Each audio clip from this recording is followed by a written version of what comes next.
Hey everyone, this is Mr. Everything. This here is the original Xbox Elite controller. I'm not even sure when it came out. I bought mine in early 2017. I don't know if it came out in 2016 or 2015, maybe 2016. This is the original one.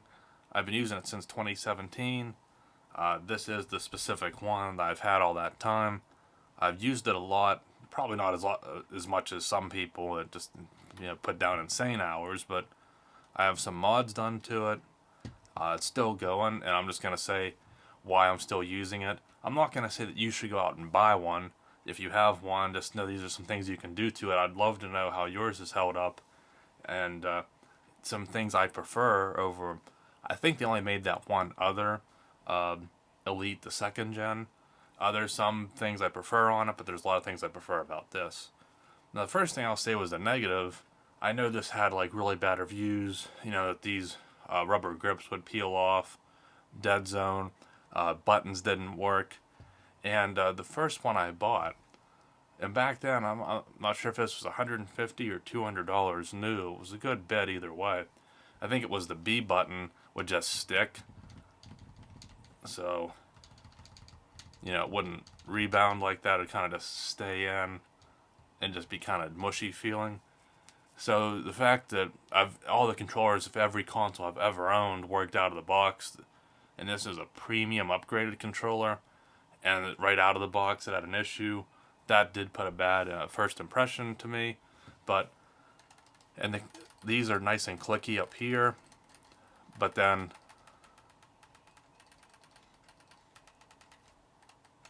it's just like these ends aren't as clicky.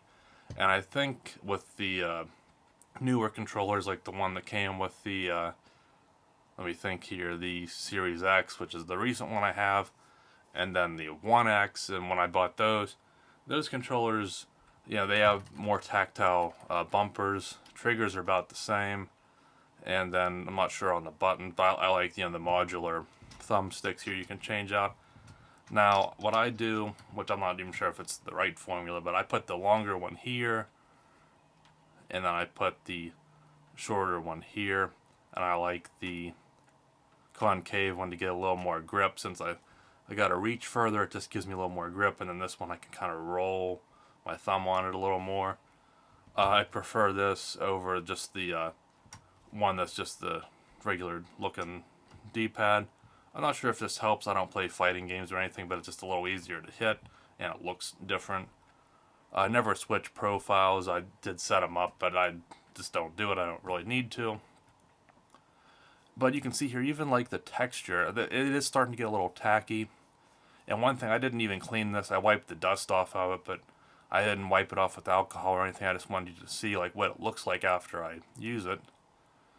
I'm not sure if the new ones, but I do like that you get the headphone port.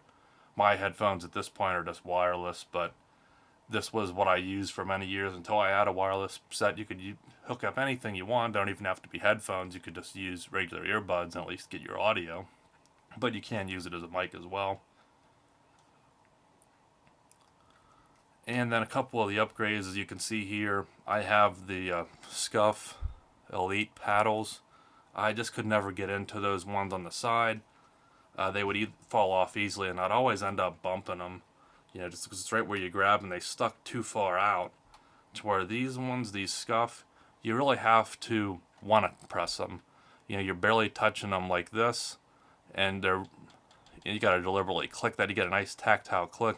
And then these ones, they're out of the way if you don't want this many, but they're easy to use. I don't use these all the time. I like them for scoreboards with FPS. Instead of like reaching over, I can just hit that. I can hit pause. I can hit the scoreboard. I think one I might have used is reload, but mostly used the face buttons for that. But everything's still working. And the other upgrade, which with the Series 2 Elite, I don't think this works because you can't remove the back. Now, I don't know. I bought these in 2019. I don't know if Scuf ever came up with just like a strap or something that you could mount these, since there's no battery door. So that's a sealed battery. With this, I have the Play and Charge kit battery. It's a rechargeable lithium. This is one of one of the best accessories I've ever owned for any device. I got this way back in 2014. Every pretty much every game, everything Xbox I've played since 2014, since I got the Xbox One, has been this same battery pack. This, I don't know if mine's like plutonium filled or what. Uh, it got well over 30 hours, I think, when I first got it new, but I still can play, like, if I'm into a game and I play it for a few hours a day, I can get through a week easily playing it every day and still not have to charge my controller.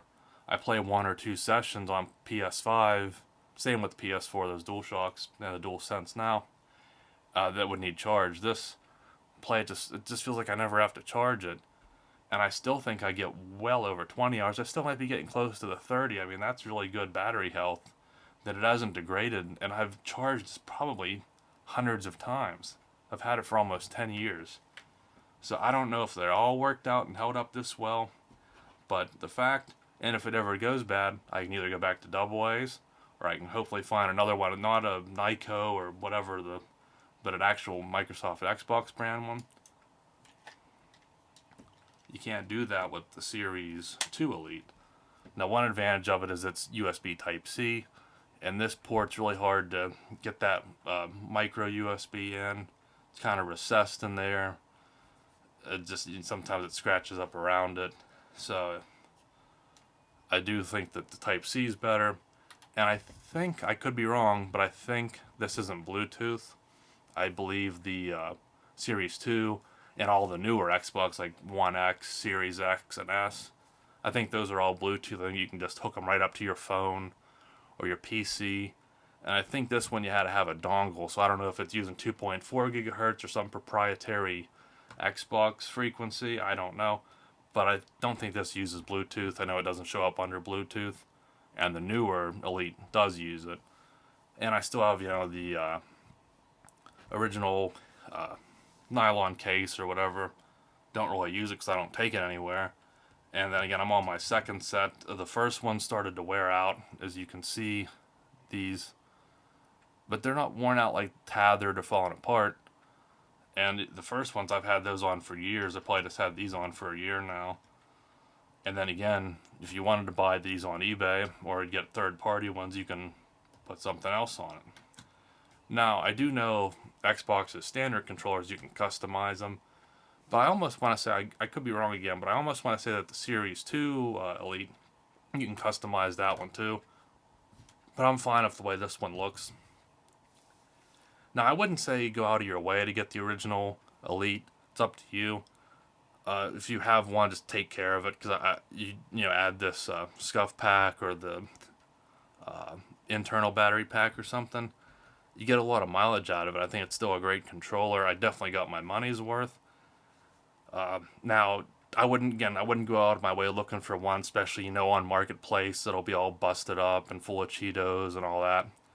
Only issue I had was just a little bit of dead zone. I only had that with 2019 Modern Warfare before the patch came out to where you could adjust the dead zone. No other game triggered it. It's just this little bit of slop right here. But I've never had any issue otherwise. Like, everything tracks right. There's no insane amount, and most games don't really have enough dead zone, just default that there's no drift. But I think this was always like that. Never got any worse.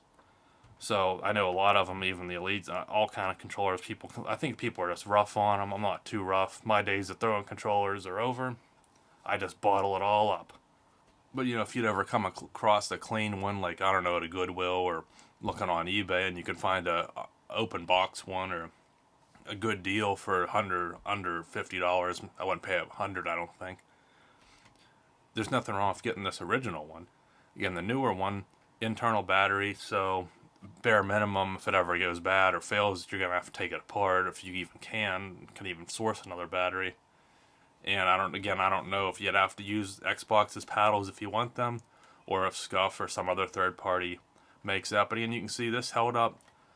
I think, though, even though these were an issue, on the new Elite, they kind of come up to here, so that's even more that could potentially peel off. And I kind of like this like soft touch. Again, it's only really peeled off right there, so it's really held up well. I like that soft touch for grip. I don't think I'd want this up here. And this is held up too. It's only worn out just a wee little bit. So for this one, the original Elite held up.